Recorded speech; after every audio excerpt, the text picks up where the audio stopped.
कल ही हमने आपको बताया था कि जो जांच टीम अपना काम कर रही है उसकी तरफ से आशुतोष ब्रह्मचारी ने प्रेस वार्ता करके सारी रिपोर्ट आप लोगों को बताई है।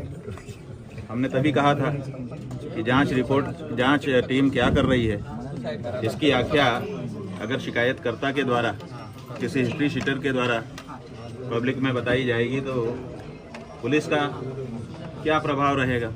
खैर, अब आप कह रहे हैं कि जांच रिपोर्ट के बारे में वो पब्लिकली बता रहे हैं आप लोगों को, तो ये तो रिपोर्ट सार्वजनिक होती नहीं है, और होती भी है तो पुलिस विभाग के द्वारा होनी चाहिए। उनके माध्यम से क्यों आ रही है? क्या परमानेंट प्रवक्ता अपना उत्तर प्रदेश पुलिस ने उनको बना लिया है? ये सवाल है। स्वामी जी, शीश महल और स्विमिंग पूल की बात आ रही है, दिखाने की बात आ रही है, तो क्या आपकी तरफ से ऐसा कहा है कि गया? शीश महल और स्विमिंग पूल और दुनिया भर की जो बातें आ रही हैं, ये सब इस समय मौका है, तो जिसके मन में जो खुन्नस है अपने अपने वक्तव्य के माध्यम से वो निकाल ले रहा है। सच्चाई ये है, ये श्री विद्या मठ है, पूज्यपाद ज्योतिष पीठाधीश्वर एवं द्वारका शारदा पीठाधीश्वर जगतगुरु शंकराचार्य स्वामी स्वरूपानंद सरस्वती जी महाराज के द्वारा अपने गुरु जी की इच्छा को पूरा करने के क्रम में निर्मित कराया गया था। ईस्वी सन 1995 में इसका निर्माण हुआ और उसके बाद से ये मठ लोक कल्याण के कार्य निरंतर करता चला आ रहा है। जहाँ तक 5 मंजिला होने की बात है, ये ऐसी चीज़ नहीं होती है कि कोई जेब में रख करके छिपा ले कि एक 5 मंजिला है कि 3 मंजिला है कि 8 मंजिला है, ये तो दूर से ही दिख जाता है। और जहाँ तक शीश महल होने की बात है, शीश महल होना माने शीशे लगे होना, ये अच्छाई है कि बुराई है? अगर हम किसी कमरे में बैठे हैं और उसमें शीशा लगा है, पारदर्शी है कि बाहर का व्यक्ति भी अंदर झांक सकता है, तो ये तो आश्रम के लिए एक अच्छाई होनी चाहिए कि यहाँ पर कुछ भी छिपा हुआ नहीं है। शीशा लगा हुआ है कि कभी भी कोई भी कहीं से भी देख रहा है, एक दूसरे लोग देख रहे हैं, कोई छिप करके यहाँ कार्य नहीं हो रहा है। तो जो इस मठ का गुण है, शीशा लगा हुआ, छिपा हुआ ना होना, उसको दुर्गुण के रूप में प्रस्तुत किया जा रहा है। और जहाँ तक स्विमिंग पूल की बात है, तो हमने पहले ही बता दिया आप लोगों को कि हमारे गुरुजी महाराज का स्वास्थ्य जब ज़्यादा खराब हुआ था, वैद्यों ने उनको कहा था कि आपके शरीर में व्यायाम की आवश्यकता है, तो वो गिर न जाएं चलते समय। इसके लिए उनके लिए थोड़ा सा एक गड्ढा बनाया गया था जिसमें वो चल करके व्यायाम कर सकें। तो वो उनके स्वतंत्रता संग्राम सेनानी होने और साथ ही साथ 2 पीठों के शंकराचार्य होने के नाते उनके स्वास्थ्य की सुरक्षा पूरे देश की जिम्मेदारी थी, और उसी क्रम में उनके स्वास्थ्य की दृष्टि से वो बनाया गया था और वो उनके साथ ही उसको समाप्त कर दिया गया। तो ऐसी परिस्थिति में, और जहाँ तक यह है कि किसी को घुसने नहीं दिया जाता, बहुत दुर्गम है, गोपनीय रखा गया है, तो सवाल ये है कि आप लोगों ने जाने कितने आंदोलन श्री विद्या मठ से देखे हैं, और आप में से जो अब नए नए पत्रकार आ जाते हैं, इसलिए हम भी बहुत मुश्किल में पड़ जाते हैं कहने को। लेकिन आप पुराने आपके पत्रकारों से पूछिए जो अब कार्यालयों में बैठ करके काम कर रहे हैं आपके ऊपर, आप अब ग्राउंड पर आते हो, उनसे पूछिए कि जब हम लोग नीचे भूखंड पर मिलते ही नहीं थे, माने भूमिगत तल्ले पर, पहले ऊपर ही सबसे मिलते जुलते थे। जहाँ गुरुजी रहते थे वहीं पर सब लोग उनका दर्शन करने भी जाते थे, वहीं हम भी मिलते जुलते थे। सालों ऐसा ही चलता रहा। जितने आंदोलन चले, हर आंदोलन में ऊपर ही जाते थे लोग। लेकिन बाद में जब ज़्यादा लोग आने लग गए हमारे शंकराचार्य होने के बाद, तो बहुत सारे वृद्ध लोग होते थे, वो कहते थे कि हम ऊपर कैसे चढ़ के जाएं। गुरुजी के लिए एक लिफ्ट चलाई गई थी, वो दिन भर चलती थी तो बिजली का किराया बढ़ता था। तो हमसे लोगों ने अनुरोध किया कि आप ऊपर रहते हैं, ऊपर ही बैठते हैं, इसलिए सबको ऊपर तक जाना पड़ता है और बड़ी दिक्कत होती है इतना सीढ़ी ऊपर चढ़ करके जाना। तब हमने नीचे बैठ करके मिलना शुरू किया लोगों से। तो जो परिस्थिति है वो यही है। अब कुछ लोग जिद करते हैं कि हमको कैमरा लेकर के शूट करने के लिए जाने दीजिए। तो सवाल ये है कि मठ के अंदर हमारा विद्यालय भी चलता है, छोटे छोटे बच्चे रहते हैं। अगर हम किसी को मठ के अंदर क्या कहाँ क्या है कैसे है इसको शूट करके पब्लिक में दिखाने की अनुमति दे देंगे तो वो रेकी हो जाएगी एक तरह की, और भविष्य में कोई दुष्ट व्यक्ति, दूषित मानसिकता का व्यक्ति रेकी करके उसमें सुरक्षा पर प्रहार कर सकता है। इसलिए कोई व्यक्ति, चाहे आप में से कोई हो, 1, 2, 4, 10, 20, 50 या कोई बाहरी भी हो या सरकार की कोई संस्था हो, अगर वो आकर के बिना कैमरे के देखना चाहें, हमारे मठ में कहीं भी कोई भी जा सकता है, कहीं भी कोई भी आ सकता है। पूरे मठ में कहीं भी हमारा ताला नहीं लगता है, लगभग सारे दरवाजे खुले ही रहते हैं। हमारे मठ में कोई भी चीज ऐसी नहीं है जो किसी से छिपाई जाती हो। कैमरे के साथ दिखाने में सुरक्षा का प्रश्न है।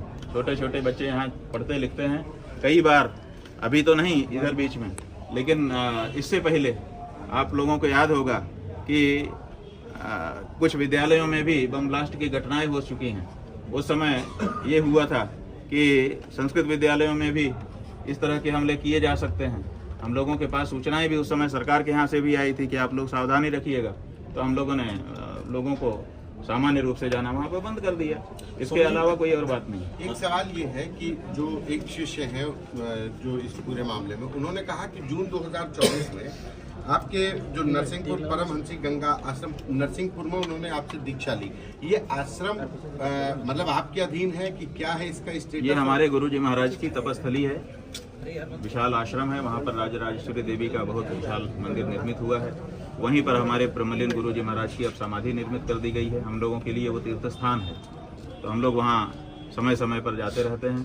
पहले तो हम लोग बहुत जाते थे क्योंकि गुरुजी रहते थे, कभी भी वहाँ पहुँच जाते थे। लेकिन गुरुजी के ब्रह्मलीन हो जाने के बाद अब उनकी जो ब्रह्मलीन होने की तिथि है, आराधना दिवस जिसको हम लोग कहते हैं, अब लगभग उसी पर जाना होता है।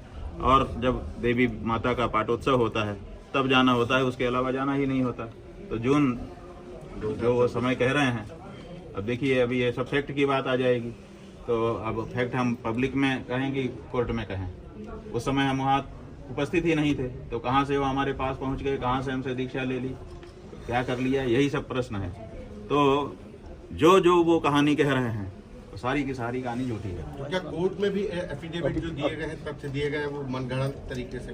पूरी तरह से मनगढ़ंत का मतलब पूरी तरह से एक फिक्शन, एक ऐसी कहानी बनाई गई है और उस कहानी को बना करके चला दिया गया है। और हमको बड़ा मजा आ रहा है, आप जैसे बड़े बड़े चैनल के पत्रकारों को देख करके और उनके एंकर्स को देख करके और उस पर बैठे हुए विशेषज्ञों को देख करके कि एक अपराधी हिस्ट्री आता है, आ करके ये कहानी बनाता है और कहानी बना करके उसको लुढ़का देता है और सारे लोग उसी में दब करके यहाँ दबी, यहाँ लगा, यहाँ चोट लगी, ये करने लग जाते हैं, हाय दैया करने लग जाते हैं। ये भारत के कानून का, जुडिशियरी का और पुलिस महकमे का और सरकारों का कितना बड़ा दुरुपयोग हो सकता है या हो जाता है, वो बहुत अच्छे से हमको एक दर्शक के रूप में देखने को मिल रहा है। कुछ लोग ये भी कह रहे हैं कि जब इतने ही सच्चे थे, अपनी बातों पे अडिग हैं, तो फिर एंटीसिपेटरी बेल दाखिल करने की ऐसा है कि एंटीसिपेटरी बेल हम नहीं दाखिल कर रहे हैं, हम अकेले नहीं हैं। हम का मतलब अभी मुक्तेश्वरानंद अकेला नहीं है। जब कोई व्यक्ति शंकराचार्य के पद पर बैठता है तो वो स्वयं मठ हो जाता है।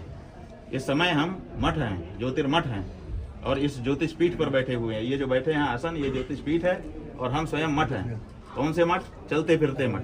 माने जो हमारा ज्योतिर्मठ है वो तो उत्तराखंड में है, लेकिन उसको रिप्रेजेंट करते हैं। जहाँ हम जाते हैं ज्योतिर्मठ आया है, वहाँ के शंकराचार्य आए हैं। तो इसलिए हम एक संस्था हैं, तो हम संस्था को संरक्षित करने के लिए हमारा एक परिकर वर्ग होता है, तो परिकर वर्ग उसकी संरक्षा के लिए कार्य करता है। अब उनको ये है, अगर सब कुछ फेयर हो और कानून के अनुसार हो, क्या दिक्कत है किसी को?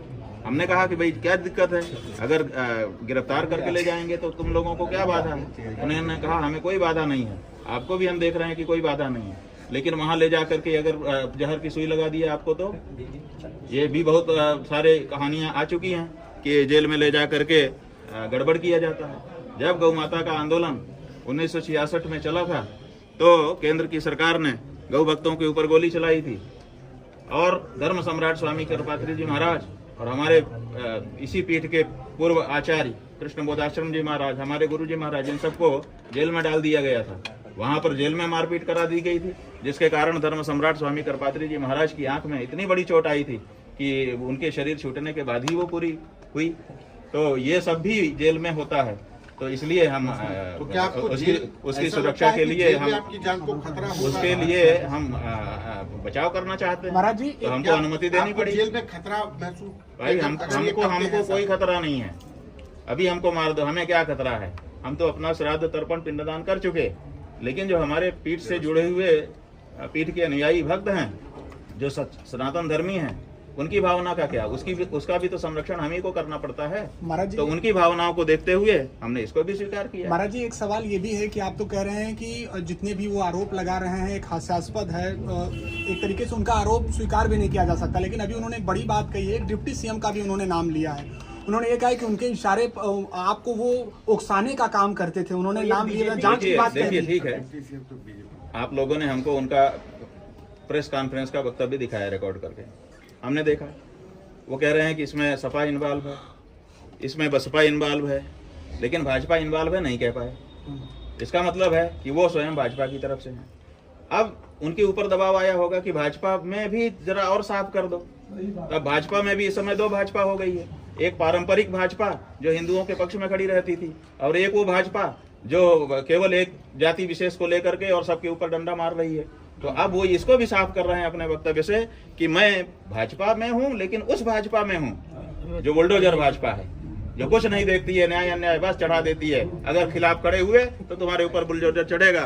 मैं उस भाजपा का व्यक्ति हूँ, क्या समझते हो मेरे को? तो यही संभवतः उनका कहने का आशय है। कौन से डिप्टी सीएम आपका करीब जिसके इशारे पर उन्होंने कहा? अरे भाई, आप लोग उनसे पूछते नहीं हो, जब आपके सामने वो वक्तव्य देते हैं तो आपकी घिघी बन जाती है। आप उनसे पूछ लेते कि कौन वाला, क्यों दो डिप्टी सीएम है, कौन वाला महाराज, जी महाराज आप पूछ लेते, लेकिन आपने जी महाराज से पूछा नहीं। अब हमसे पूछ रहे हैं, हम उनके मन की बात कहाँ से जान सकते कल हैं? महाराज जी अब कोर्ट में सुनवाई है, कल क्या कहें, कल उसको लेकर के? देखिए, सुनवाई है तो उसके लिए वकील हैं, वो वहाँ पर हम लोगों का जो पक्ष है, सत्य का पक्ष, न्याय का पक्ष, वो रखेंगे। एक आखिरी सवाल ये है हाँ। कि जो पीड़ित बच्चे हैं उसमें से एक ने कहा कि काशी के जोशीमठ, तो क्या जोशीमठ काशी में कोई ऐसा है? तो ऐसा है कि बच्चे जो आज तक में जो बयान प्रसारित हुआ है उसी के बारे में आप बोल रहे हैं ना, तो अभी हमको दिखाया गया, तो वो बच्चे बेचारे, पहली बात तो ये है कि जितना सिखाया पढ़ा गया है उतना बोल रहे हैं, उतना ही सिखाया पड़ा, उनको क्या पता कि कौन सी चीज कहाँ है, आप लोग तो पकड़ लिए। दूसरी बात यह है कि वो बच्चे वही हैं, ये कौन वेरीफाई करेगा? आज तक ने शपथ पत्र पूर्वक कहाँ घोषणा की कि हम उन्हीं बच्चों को पेश कर रहे हैं? तो एक तो ये बात है, और दूसरी बात ये है कि जो जुवेनाइल बोर्ड है और जो पाक्सो एक्ट है अपने यहाँ पास है पहले से, वो पास्को एक्ट कहता है कि जो माइनर हैं, नाबालिग हैं, जिनके साथ अत्याचार अनाचार हुआ है, पीड़ित हैं जो, उनकी पहचान को किसी भी दशा में बाहर नहीं किया जाएगा। तो अब सवाल ये है, ना तो उनका नाम बताया जाएगा, ना तो उनकी उम्र बताई जाएगी, ना तो उनका गांव, ना तो उनके परिवार के लोगों का नाम, ये सब नहीं बताया जाएगा।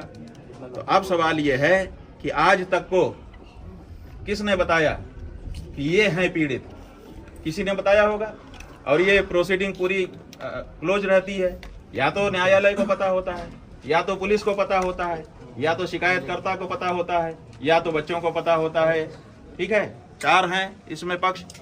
तो अब बताइए, न्यायालय ने बता दिया आज तक को, कि पुलिस ने बता दिया आज तक को कि ये बच्चे हैं, कि शिकायतकर्ता ने बता दिया कि ये बच्चे हैं, कि बच्चे स्वयं वहां पहुंच गए कि आज तक में हम आए हैं। पहले वो कहते थे कि हमको बचाने वाला कोई नहीं है, और अब वो जानते हैं कि आज तक हमको बचा देगा, हम आज तक के पास पहुंच जाएं। किसने बताया उन बच्चों को कि यही बच्चे हैं, यही इनका नाम है, यही इनकी पहचान है, और इनसे आप इंटरव्यू करो तो सच्चाई निकल करके सामने आ जाएगी? किसने बताया? बच्चे स्वयं भी भाई स्वयं ये कहा क्यों नहीं कहा गया? आज तक के द्वारा क्यों नहीं कहा गया कि बच्चे खुद चल करके हमारे पास आए? कल को हम लोग कोर्ट में पूछते कि तुम कैसे गए थे, कहाँ से चढ़े थे, किस वाहन में चढ़े थे, कैसे तुमको पता चला, कौन मिला, कैसे तुम्हारी बात हुई, क्या क्या हुआ, तुमको गमछा बांधने के लिए किसने, ये प्रश्न होते हैं ना। तो अब ये कौन बताएगा? तो इसलिए इसका मतलब है। अच्छा, दूसरी बात ये है, जनता कह रही है कि भाई ये जो बात है, जो उनका बयान है, ये तो 163, 164, 161 जाने कौन कौन सी धाराएं हैं उनमें होता ही है। वो अपना बयान देते ही, आज तक को इतनी जल्दी क्या थी कि बच्चों को ला करके उनको पूछताछ करके अभी केस निपटा दो? तो इतनी हरी किस बात की है? इसका मतलब है कि शंकराचार्य को बदनाम करने का जो कुछ भी मौका हो उसको छोड़ो मत। और ये सब क्यों? क्योंकि शंकराचार्य की कहानी देखने में जनता को लगा दिया गया है, और उसी बहाने से जो एप्स्टीन की फाइल खुली हुई है, फिर से सुन लीजिए, एक एप्स्टीन फाइल है एप्स्टीन नाम का व्यक्ति था, उसने जो फाइल बनाई है वो फाइल इस समय खुली हुई है और उस फाइल में ऐसी ऐसी चीजें निकल करके आ गई हैं जिसपे इस देश में पूरे विश्व में चर्चा हो रही है, केवल भारत में चर्चा नहीं हो रही है, क्योंकि भारत में शंकराचार्य का मामला झूठा निकाल करके एप्स्टीन फाइल की चर्चा को दबाने का काम किया जा रहा है। ठीक है, ठीक।